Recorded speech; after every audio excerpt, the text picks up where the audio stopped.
Cześć, witam Was na naszym rynku energii, gdzie moją misją jest zwiększanie wiedzy i świadomości na temat rynków energetycznych. Teraz zapraszam serdecznie na podsumowanie marca 2025. Na początku disclaimer. Ok, przejdźmy do cen w całej Europie. W marcu odnotowaliśmy dość spore spadki cen miesiąc do miesiąca. W Polsce było to około 99 euro za megawattogodzinę średnio w całym marcu. Był to spadek o około 26% w stosunku do lutego. Byliśmy rynkiem o około 5 euro droższym od rynku niemieckiego. Natomiast poziomy zbliżone mieliśmy w Czechach, a byliśmy tańsi od rynku słowackiego, Węgier, Austrii czy Rumunii. W całej Europie mieliśmy spadki około 25, nawet 30% miesiąc do miesiąca. Duży spadek o aż 45 euro, czyli 37% odnotowaliśmy we Francji. Możemy zdecydowanie powiedzieć, że Polska kształtuje się gdzieś pośrodku, nie jest na pewno rynkiem najdroższym. Najniższe ceny dość standardowo w Portugalii, Hiszpanii oraz w Skandynawii. Przechodząc już do cen dziennych, no to widzimy, że średnio w marcu w złotówkach było to około 415 zł za megawattogodzinę. Najdroższy dzień to było 538 za megawattogodzinę 24 marca, natomiast najtańszy dzień był 2 dni wcześniej, 22 marca i był to poziom 153 zł za megawattogodzinę. Nie było dość wysokich cen, nie było dnia nawet powyżej 600 zł za megawattogodzinę, więc tych już wybić w marcu nie było sporo. Ceny oscylowały w okolicach między 300 a 520 zł najczęściej. Aby lepiej zrozumieć tę dynamikę zmian dziennych, to przyjrzyjmy się, jak kształtowała się produkcja z wiatru i z fotowoltaiki w relacji do zapotrzebowania krajowego. I tak jak widzimy, że te dane są bardzo zmienne, no to możemy też zauważyć silną ujemną korelację, czyli im wyższy jest ten procent zapotrzebowania przez OZE, tym niższe są ceny energii danego dnia. No i tutaj ten najtańszy dzień, 22 marca, widzimy, że to było aż 46%. Dość spore pokrycie OZE było również w 4 i 5 marca, było to około 42 i 45%. Z kolei najniższe poziomy tylko 10%. To było 14 marca i wtedy cena była powyżej 520 zł, a najdroższy dzień 24 marca 538 zł za megawattogodzinę, było to 12%. Na kolejnym wykresie widać z kolei, jak kształtowała się produkcja energii z elektrowni konwencjonalnych, czyli z tych na gaz, węgiel kamienny czy węgiel brunatny. Tutaj mamy zauważalną dodatnią korelację, czyli im więcej energii muszą produkować elektrownie konwencjonalne, tym mamy wyższą cenę energii. Jest to spowodowane tym, że muszą pracować coraz te starsze czy mniej efektywne bloki. Elektrownie też muszą de facto na siebie zarobić, więc oferują tę cenę po prostu takim koszcie, na jaki mogą sobie pozwolić, tak aby zarobić, aby się utrzymać. Też wiedzą, że są wypierane w coraz to większej ilości godzin przez OZE. I tutaj najwyższe poziomy mieliśmy około 63-65% w środku marca, od 11 do 14 marca. Wtedy przez 4 dni z rzędu ceny były powyżej 500 zł średnio w dniu i był to poziom około 63% pokrycia zapotrzebowania przez produkcję z elektrowni konwencjonalnych. Następnie przejdźmy do cen godzinowych, czyli zobaczmy, jak wyglądała struktura średnich cen w danej godzinie w marcu. No i zobaczmy, że są już spore, zauważalne spadki cen w szczycie produkcji fotowoltaiki i mamy ceny nawet poniżej 200 zł średnio za megawattogodzinę.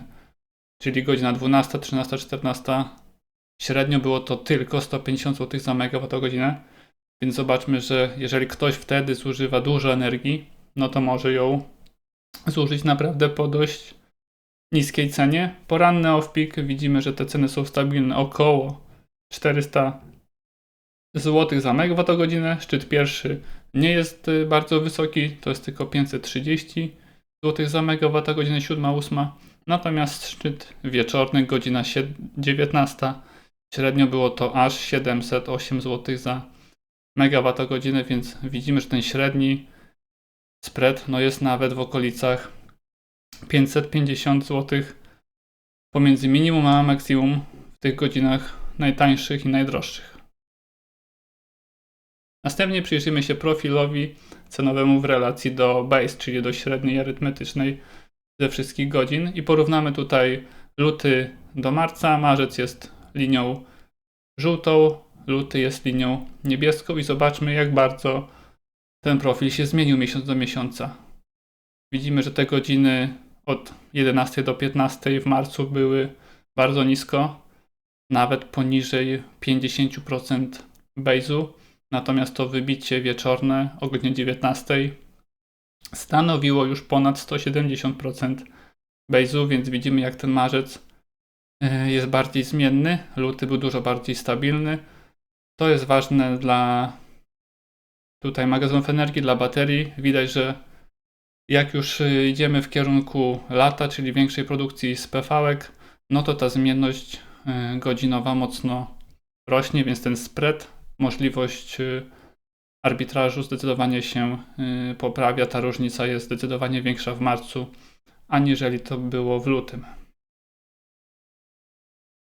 Średnia cena w marcu wyszła ze 415 zł. Był to duży spadek w stosunku do lutego.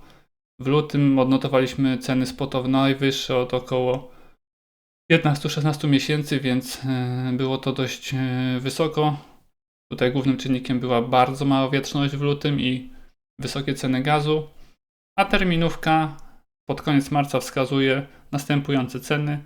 Kwartał drugi jest wyceniany na poziomie 398 zł, kwartał trzeci 422 zł, a kwartał czwarty najdrożej 435 zł za megawattogodzinę. Następnie rok 2026 na kontrakcie base 422 zł, a kontrakt na rok 2027 421 zł.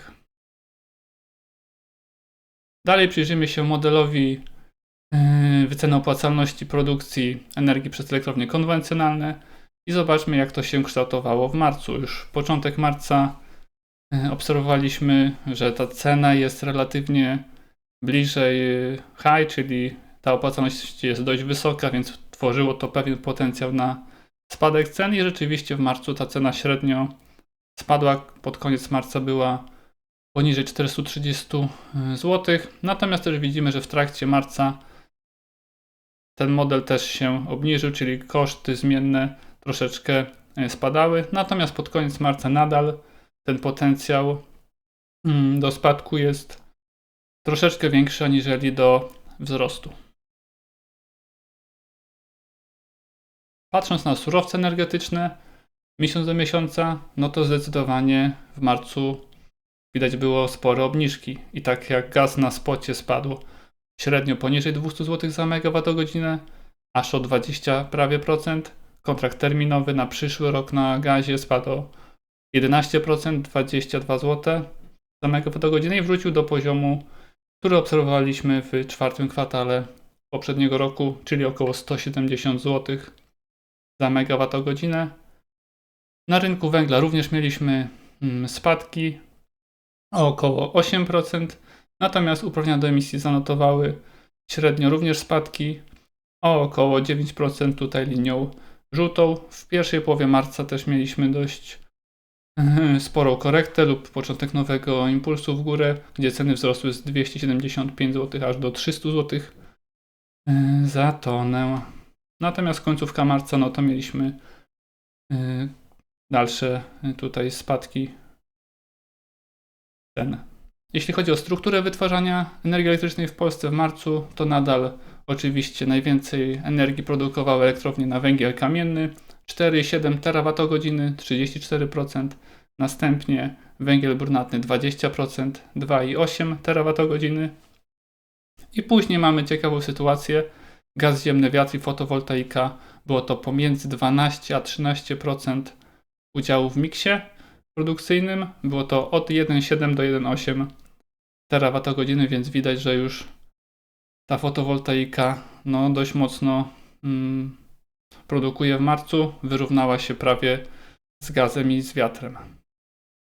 Jeśli chcesz sprawdzić, czym można obniżyć koszt energii w swojej firmie, to spokojnie możesz do mnie napisać na LinkedInie czy na maila, postaram się Ci pomóc. Przeanalizujemy razem Twoje faktury, Twoje koszty i spróbujemy zbudować dobrą strategię kontraktacji. Następnie zobaczmy, od czego zależą te ceny energii elektrycznej. Teraz skupimy się na krajowym zapotrzebowaniu na moc. Zobaczymy, jaka była wymiana międzysystemowa. Zobaczymy też, jaka była produkcja z wiatru i z fotowoltaiki. Tutaj na dokładnych danych miesięcznych. A ceny uprawnień do emisji CO2, gazu ziemnego i węgla widzieliśmy na poprzednich slajdach. Widzimy, że one w marcu spadały miesiąc do miesiąca, co też powodowało obniżki cen energii elektrycznej. Pierwszym czynnikiem, jaki weźmiemy pod uwagę, jest to krajowe zapotrzebowanie na moc. Zobaczmy, jak ono się w marcu kształtowało, czyli tutaj pomarańczowy słupek w trzecim miesiącu.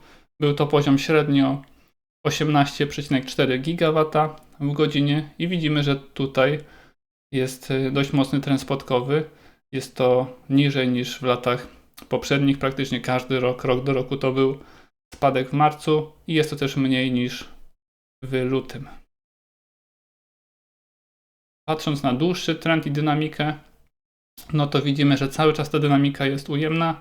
Wynosi prawie 3%, minus 3%, a średnie zapotrzebowanie na moc z ostatnich 12 miesięcy nadal spada. Mimo że tutaj w lutym było lekkie odreagowanie do góry, tak już Mazerzec pokazał, że nie ma dużego odbicia, nie ma wzrostu popytu na energię. Widać, że działa efektywność energetyczna. Zwiększa się też pewnie poziom instalacji zalicznikiem on-site'owych. Patrząc dalej na wymianę międzysystemową, to mamy kontynuację trendu eksportowego. I tutaj Polska już 5. miesiąc z rzędu jest krajem, który netto eksportuje energię elektryczną, głównie na Czechy i na Słowację. Było to w marcu prawie 200 GWh, a 244 MW średnio w godzinie. Jest to też najmniejszy poziom eksportu od 3 miesięcy, więc widzimy, że troszeczkę to się wyrównuje. Natomiast Polska cały czas eksportuje, więc na pewno nie jest tym rynkiem najdroższym, bo jeżeli byłaby, to zdecydowanie ten import byłby do Polski zdecydowanie większy i byłaby Polska krajem netto importowym. Teraz przejdźmy do produkcji z OZE. Pierwszy aspekt to jest wiatr na lądzie i tutaj w marcu mieliśmy odbitkę z tego lutego, gdzie ten luty naprawdę był bardzo mało wietrzny. Ta produkcja tam była bardzo, bardzo mała jak na ten miesiąc, a w marcu już to było prawie te 1,8 terawatogodziny, średnio 2,4 GW w godzinie. Był to poziom niższy niż w poprzednim roku. Tutaj wskaźnik efektywności Capacity Factor, który pokazuje właśnie jak ta wielkość produkcji ma się w stosunku do mocy zainstalowanej. Więc zobaczmy, że był to poziom 22%. Był on niższy niż w poprzednich 2 latach, natomiast wyższy niż w lutym. Nowy wykres, jaki chcę Wam przedstawić, to jest Capture Rate dla technologii wiatru, a potem fotowoltaiki, żeby zobrazować, jaką cenę w relacji do base'u może uzyskać dana technologia. I tutaj patrzymy też na ceny godzinowe, na produkcję godzinową i porównujemy to do średniej ceny base'owej i zobaczmy, że wiatr w marcu osiągnął poziom 94% base'u i jest to najwyższy poziom od 3 lat. Jest to spowodowane na pewno tym, że z kolei fotowoltaiki ten capture rate spada, natomiast widać, że wiatr trzyma się dość stabilnie. W lutym też to był dość wysoki poziom, 95%, natomiast mało wiało, a w styczniu było to 89%, więc widzimy, że ten capture rate dla wiatru jest relatywnie stabilny lub nawet się poprawia rok do roku. Patrząc na moc zainstalowaną w Polsce, no to mamy już 10 800 MW mocy zainstalowanej w wietrze, natomiast średnia produkcja z wiatru z ostatnich 12 miesięcy wynosi równo 2,5 GW średnio w godzinie, natomiast widzimy tutaj lekki też spadek na trendzie. Wracamy, można powiedzieć, że do średniej lub trochę poniżej średniej. Przejdźmy teraz do fotowoltaiki. Zobaczmy, jak mocno się ten sektor rozwija. Produkcja w marcu to było 2,3 GW średnio w godzinie i jest to poziom praktycznie zbliżony do produkcji w kwietniu w poprzednim roku, więc zobaczcie, jak tutaj to się mocno zmienia. Widać też, że jest to zdecydowanie więcej niż w marcu poprzedniego roku. I tak jak na strukturze pokazywałem, produkcja z fotowoltaiki prawie już się zrównała z produkcją z gazu i z wiatru w marcu tego roku. Jeśli chodzi o wskaźnik produktywności Capacity Factor dla fotowoltaiki, no to mamy zdecydowany wzrost miesiąc do miesiąca. Wynosi on w marcu 2025 10,7% i jest to poziom zdecydowanie tutaj wyższy też niż w poprzednich 2 latach. I teraz duża ciekawostka, właśnie wskaźnik Capture Rate dla fotowoltaiki. Zobaczcie, jak mocno on spadł rok do roku. Poziom w około 80-85% w poprzednich latach. W marcu tego roku było to tylko 56% ceny base'owej. Więc widzimy, jak ta technologia się kanibalizuje, jak te niskie ceny w szczycie produkcji PV oraz ceny ujemne wpływają na obniżenie wskaźnika Capture Rate. Także jestem bardzo ciekawy, jak on tutaj się pokaże w kolejnych miesiącach. Widzimy, że już w sierpniu, we wrześniu tamtego roku były to poziomy około 60%, natomiast już marzec tego roku pokazał, że potrafi on spaść poniżej 60% i było to tylko 56%. Następny wykres, czyli moc zainstalowana w fotowoltaice kolorem zielonym i mamy już 21,7 GW fotowoltaiki i produkcja z ostatnich 12 miesięcy zdecydowanie tutaj stabilnie rośnie. Po analizie zapotrzebowania wymiany międzysystemowej, gdzie mieliśmy eksport oraz produkcji z wiatru i z fotowoltaiki, zobaczmy, ile energii elektrycznej musiały jeszcze wyprodukować jednostki wytwórcze centralnie dysponowane. No i tutaj mamy zdecydowany spadek miesiąc do miesiąca. Było to tylko 9,5 GW. Spadek z poziomów około 12 GW w lutym. Więc tutaj widać, że ta zima już zdecydowanie się kończyła oraz produkcja z OZE rosła. Widzimy też trend spadku rok do roku, więc ten trend tutaj się cały czas utrzymuje. A produkcja z 12 miesięcy średnio na razie się tutaj stabilizuje na poziomie około 10 280 MW. Ważnym czynnikiem, który wpływa na ceny gazu, a w konsekwencji na ceny energii elektrycznej, są na pewno stany zapewnienia magazynów gazu w Europie oraz na świecie. Tutaj przyjrzę się tylko Europie i zobaczmy, jak to się kształtowało w marcu.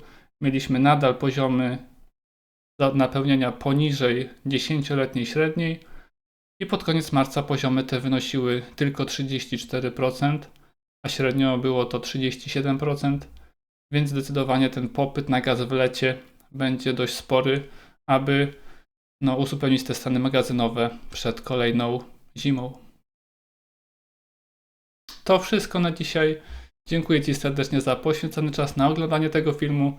Zachęcam serdecznie do subskrybowania kanału oraz podawania tego filmu dalej, tak aby Twoi przyjaciele czy znajomi mogli się dowiedzieć więcej o rynku energii. A jeśli chcesz sprawdzić, jak można obniżyć koszt energii w Twojej firmie, no to zapraszam serdecznie do kontaktu ze mną na LinkedInie oraz mailowo. Dzięki serdeczne.